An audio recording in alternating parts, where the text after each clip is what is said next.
top 10 movies with the word star in the title. Yep. Now, as per usual, we interpret things differently and we see things differently. So he went with total utter franchises, and I just went literally, is the word star in title. I'll alternate again. You go first. Do number 10. This is going to get confusing because we're all over the place on this one, so I think we need to just go solid. Go solid. Go ahead. All right. At number 10, I have Star Wars Episode 3, Revenge of the Sith. And I don't even have to justify myself because this is my own personal opinion, so I don't even need to explain to you why it's at 10. At number 9, we had Star Trek 4, The Journey Home, because the whole fact that they actually went back to the year that the movie was actually filmed in, which was 1984, was freaking awesome. Cool shit. Mm-hmm. At number 8, we have Starship Troopers, which is probably single-handedly my cult classic star-based film of all time. I like the premise of the movie. You I ever like read the book. Yes, the politics behind the movie is what minds me, because I think that's like almost the perfect government. I'm gonna take a pause right here. I like the way that they run their government. I think if you fight in the military, you are a citizen, not a civilian. You are guaranteed certain rights that some of the prick doesn't get because they throw the balls out. And I had this conversation with Laura when I dated her, and I'm like, I like that premise. Like, you ever seen we watched it? I'm like, you like that premise? Like, I'm not a fan. I'm like, why not? It's like, well, what if I physically can't perform in the military? I'm like, there's more parts of the military than just fighting. There's always something to do in the military. Yeah, there's something else in the military. You could be. That dude had no fucking legs and a bionic arm, and he was still sitting at a desk. Yeah. In that day and age, you could probably get a real arm. You can attach a real arm to yourself or legs if you needed to, but I guess just didn't get around to it. I don't know. Yeah. But yeah, go ahead. Sorry. They were busy filming. So. I like the way that do it in the military. I wouldn't go anywhere right now.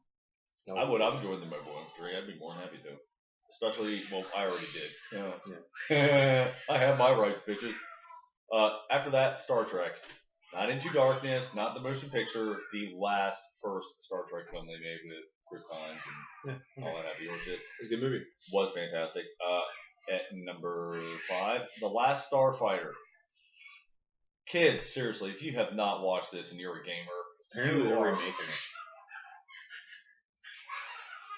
it. It needs remake. It's a good movie. But the premise of it is, to anyone who's a gamer, anyone who has ever played a single level of Halo, a single level of Mario Brothers, a single session of WoW, Star Fox. Yeah, Star Fox, whatever. Watch this movie. It is so much fun. It's like the dream you have when you go to bed every night and you wonder how this might actually pan out. Boom. There's the movie that tells the story for you. It is so good. So much fun. I just thought of a great idea for a TV show. Are you going to do that, Archie? I'll let you go ahead and I'll remind me video games. That's my keyword on that. Just remind me. I won't throw it in the podcast. I'll just tell you. Okay. Okay. After that, number 4 is Stargate. Nice. Sorry. Absolutely love that movie. And then they built an entire franchise. A lot of people didn't like the movie. They love the franchise, but they don't like the movie. I love the movie. I absolutely loved it. I was thrilled to death with it. Thrilled to... James Spader? Yeah. James Spader. I absolutely loved it. I would sit down and watch the movie again and again and again and again. No problem. Absolutely. I like it too. It's a good movie. After that, we have Star Wars Episode 6, Return of the Jedi, which is just, come on, kids. It's hands down fantastic. Mm-hmm. It's just fun stuff at number 3. Number 2, feel free to argue with me, but you won't. Star Trek 2, The Wrath of Khan, which... probably the best Star Trek movie out there. Oh, hands down. After that, we have the best Star Wars movies out there, hands down. I don't think anyone's going to argue Episode 5, Empire. No. So, there's my list of movies with star in the title. I heard an interesting theory on that. What, 5? No, in general, it has to do with Han Solo. That Han Solo is actually Force sensitive. You think? Okay, if you watch the first movie ever made, remember whenever Greedo shoots at him, he just dodges it really quick and shoots him? Force sensitivity. Well, why do you think Ben Kenobi went and found him specifically to fly him where he needed to go? Well, that would explain why Leia's kids were more force sensitive than Luke's kids. Yeah. Well, yeah. Okay, you got a point there. Sorry. So there's more to it than that, but that's basically that he is force sensitive, he just doesn't know it. That's why he's always able to avoid getting hit. That's why he's always more. That's why he's always more or able. He never gets shot. He's able to avoid it because he wants to. Like it's physically in his mind. He just has that will to do it. It's the will. It's part of the force. He's actually very force sensitive. He just doesn't know it. That's why he's always been lucky and able to get out of situations. That's why he's so good at it. You know what I mean? It was interesting to me. You may not think it's true or anything, but it has some merit to it. That's all I'm trying to say. I'd buy that. And that's why Ben Kenobi, that's like the guy he beelined to get him out of there. Because he knew that if with another guy who is technically force sensitive, he has a better chance of, getting out of there alive. You know what I mean? So, yeah. And he has a way with people, how he can talk his way out of things. Mm-hmm. Why do you think that is? Because he can. Well, he doesn't know he's doing it, but he's on that. There's more than always going to cat. He doesn't have to wave his arm like that. He has a charisma to him. You know what I mean? So, and that's why him and Leia mesh so well, because it doesn't work on her, and I guess her way doesn't work on him either. So. Ah, that's so cute. Okay, there you go. Pretty cool though, right? 24-inch defensive version at 304. Okay. And it has to be curved. Well, that's what you wanted. Yeah. Okay. So sure. That's awesome. I'll have to look more into that after this. Okay. But I don't know. Interesting theory. Yes or no? Good or bad? Whatever. I'll go with it. Not bad. It makes sense. Okay. Because that's a consistent argument is did Guido shoot first, but we all know he did. So that's he did, but he dodged it. You can see his head move. Okay. My top 10. Honorable mention: Starman. Dickie Roberts, Child Star. Honorable mentions. Number 10, Fault in Our Stars. Make fun of me if you want. It was actually a very good movie. Very touching, very sad. Sucked. Cancer is a very serious thing, and sucks for them. That's what it was about. Yeah. Do you watch honest movie trailers on YouTube? No. Never have. Check that out. That's fun. Okay. Number 9, Rockstar. It's very funny. It's about an older guy. He's really good. I think it's a drummer, and he joins a band with like Emma Stone and some younger kid. I think it's the kid from Percy Jackson. Oh, that kid. Might be him. I'm not sure. It might be him. And they create a rock band. He's actually a very good drummer. So he tries to live out his rock star dreams, like drinking and partying and banging chicks. And they're just like, we're just playing instruments. We enjoy it. Whatever. Number 8, Bucky Larson, Born to Be a Star. That movie's just fucking funny to me. It's hilarious. How like the tiniest dick ever becomes a porn star. It's hilarious. And he wins like every award, and the whole porn industry hates him. It's great. It's hilarious. You ever watch it? No. It's stupid. I'm not gonna lie, it's stupid. But there's not that many movies that have the word star in it. So, Lone Star State of Mind will be another honorable mention. You ever seen that one? Stars DJ Quayle's Tweeter's in it. He's actually gay in that movie. Oh, what's that? It's really funny. Scott McCain. Yeah. Or Scott Kane. Yeah. And DJ Quayle's the guy who plays Charlie Conway in Mighty Ducks. He's in it too. It's just a funny movie. That was number 8. Number 7, Starship Troopers. Awesome. I told him this a long time ago. Starship Troopers would make an awesome video game. I'd play it. I'd play the shit out of it. I would play the fucking shit out of that game. I would love that game. Who do we need to yell at? EDO? EA. EA? Do you think EA EA? Activision? Somebody? BioWare. There's a good one to yell at. BioWare. Please do it. That'd be a good 343. 343. Come on. You're doing Halo. Starsky and Hutch. Oh, wow. That is such a fucking reach. I got another reach here, too. I'll give you that one. That's like you fucking wrong Jeremy in the ass and grabbing around and getting the tip. Because that's a reach. That's a hell of a reach. It's not a reach. Star in the title. Star, Sky, and Hutch. It's a funny movie. Whatever. Hate me if you want. Number 5, Stargate. As he eloquently said, Stargate. Number 4, and it isn't a TV movie, Battlestar Galactica. The first initial episode was a TV movie, and then they made it into a TV show. You're not disagreeing.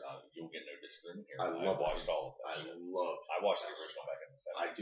I want to watch the original. They had one going in the late 80s too, but it only lasted for like 10 episodes. Yeah, it wasn't as good as the one in the 70s, actually. So, Battlestar Galactica, if you ever get a chance to watch it, awesome.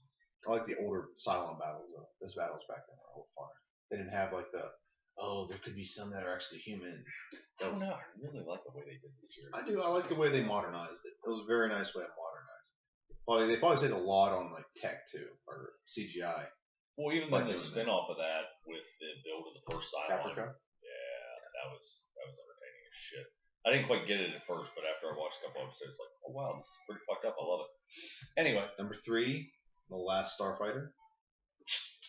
Awesome movie. Again, gamer movie. If you are a gamer, this is like the game for you. This is the movie for you.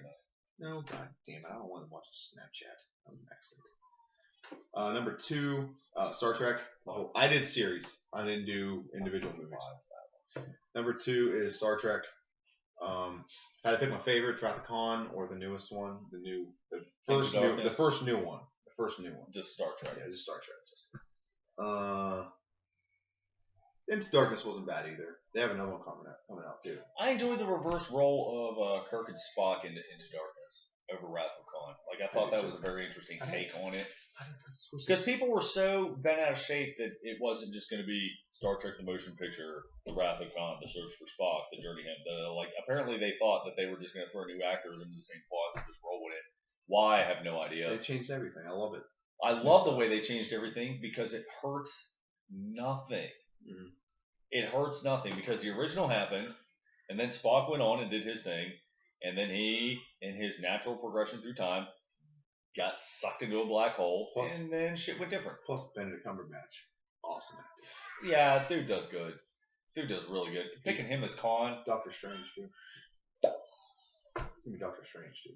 That's going to work out very well because I always figured Doctor Strange had a little bit of a British Khan. Mm-hmm. I said number 2 is Star Trek. Number 1, obviously, is one of the greatest movie franchises of all time. Star Wars. One of the greatest franchises of all time, if not the greatest. And it's still kicking. That's how good it is. We should do one where the best, longest longevity shows of all time. Or series. Like that, Star Wars. Are we sticking strictly to movies, or are we in movies and TV shows? Well, if you get TV shows, you got to throw Doctor Who in there. For sure. Well, Doctor Who wins. Not the longest of all time. Well, the longest science favorite of all time. Should we put a cap on it? Science fiction. Science fiction. There, that concludes the argument right there. We don't have to include General Hospital, all that dumb shit. I was gonna go like TV shows, like movies that, like, for example, like James Bond would be an example. It's sustained longevity for a long time. Whew, so you were arguing total number of years James Bond versus Doctor Who. Not total number of years. I was going to say the show that has maintained more than, let's say 2 decades of longevity and still remain relevant. It's got to be at least 2 decades? Can we say that? So that would be, has to be 90s or at least like 85, right? About 20, or no, I'm 28, so 95. It's not going to work for me because that'll preclude my favorite. Well, for example, for you, like Transformers has maintained a longevity of relevance. Cartoon, to movies, to cartoons that even I watched. 31 years. Yeah. Like Batman has been something that's been able to maintain longevity for a long time. And you go we're just talking about overall franchises minus genre. Yeah. Yeah. Overall franchises minus. Your shit's going to be all comic books. No, it's not. Battlestar Galactica is on my list. Except for Star Wars. No, Star Wars is definitely on that list. Star Wars probably number 1, to be honest. Well, essentially that would be my favorite favorite franchises of all time. That's what we're going to have to call it, is favorite franchises of all time. No. Yeah. No, because Lord of the Rings wouldn't have been a franchise. That's one of my favorite. The hell it wouldn't. The books came out forever ago. No, but it did not have it wasn't in like like a television or movie medium until like 2000s. No. The original animated Hobbit movie came out in like 83. I don't count that. I'm just saying. I mean, if there was a TV show about it and then it made it into the movie, that's one thing, but I don't count that. You can, I won't. Okay, so it has to be mass media. It can't be cultural media. What do you mean by cultural? Like books and shit. Well, technically, if you're going by that, any comic book is relevant. Any comic book is on that. If you're gonna go like really like, for example, Game of Thrones would be an example because Game of Thrones hasn't been out for 30 years. It's only been out for about 20. The books were started in the 90s. Okay. Harry Potter would not be an example. Harry Potter has been is timed around the 90s, but it's not relevant enough to be considered of like a long sustaining franchise. You know what I mean? Yeah. Now, let's say it goes another 20 years, then yes. Okay. You know what I I'll mean? go with that. Okay. So that'll be our. What do we want to call it? Top 10 favorite long sustaining Mass media. Man, that is so fucking wordy and long. It's retarded. How are we gonna make that into an acronym? I'm having deja vu right fucking now. Are you? Swear to God, I had a dream about this shit, and then like I had this dream like 3 years ago, so it didn't make sense to me while I was sitting there by you staring at myself on a fucking screen. Now it makes complete sense. Wake up! So what would you consider? What do we call it? I remember even looking at you like that is too fucking wordy. You know what? Longest Our favorite longest running franchises. Okay. Let's just keep it like that. We can explain ourselves later. So we just leave it up to our own discretion on what we consider to be our longest running franchise. On what we consider long enough running. That's what I'm asking. Example, I don't consider X-Men long running because the shows didn't come out till like the 90s. Scooby-Doo might be. But the shows came out in the 90s, but we're here in 2015, and X-Men Apocalypse comes out next year, so like that's almost 20 years. It's like 95 to 2015. It's close, but to me, it's not quite long. To me, it's my opinion. I'm gonna say the cutoff is 15 years. 15? I can put Harry Potter in there. Well, but in Lord of the Rings. Well, my argument would be I'd want to put Stargate in there, which I thought was a very long-running quality franchise. That started in 91. The first Stargate movie came out in 91. That's 20 years. No, it wasn't. It's 93. Still 20 years. We're in 2015. That'd have been 95. 20 years. Yeah, ago. But it hasn't been on the air for 3, so it misses your cutoff. Stargate Universe was the last version of that franchise, and it hasn't been on the air for like 3-4 years. Just use your discretion. All right, we're using our own discretion. Okay, our favorite longest running franchise. If there's a debate we have for each, we will get a broadsword and a samurai sword and fight to the death. Sure. His idea, not mine. I wear the armor. I'm wearing the Knight's armor. I'm going to use a lightsaber. Can't penetrate plate metal armor. Definitely could. No, I was already saying Qui-Gon Jinn proved that theory wrong. Motherfucker burnt through plate. Oh yeah. Anything else you want to add to our podcast? That's fun. No, that was very entertaining. Wow, that first top 10. Sorry, kids. We went way out with that one. That's okay. It's fun. Way out with that one. So we done with this podcast. This is podcast number 27. Like, share, subscribe, all that good fun stuff. We're almost over 1,000 views. 973. I think is what we're at. 973. Give it to me, kids. Give it to me. Give it to me, baby. We do the Johnny Manziel. Now, you ever seen Dave Chappelle's with Rick James? I'm rich, bitch. I'm Rick James, bitch. You ever gonna show me your titties? I'm Rick James, bitch. Show me your titties. I get it. I wish I had more thumbs. It says 4 thumbs down. I'm Rick James, bitch. Because Wayne Brady. Because Wayne Brady got his pimp slap out of him. Nigga, if you don't smoke this, we have a fucking problem. Kudos to you, Wayne Brady, for going out of character on that. That was fun. Oh man, boy knows how he really is. That would be awesome. All right, 19 minutes, 5 seconds. Bye, kids. See ya.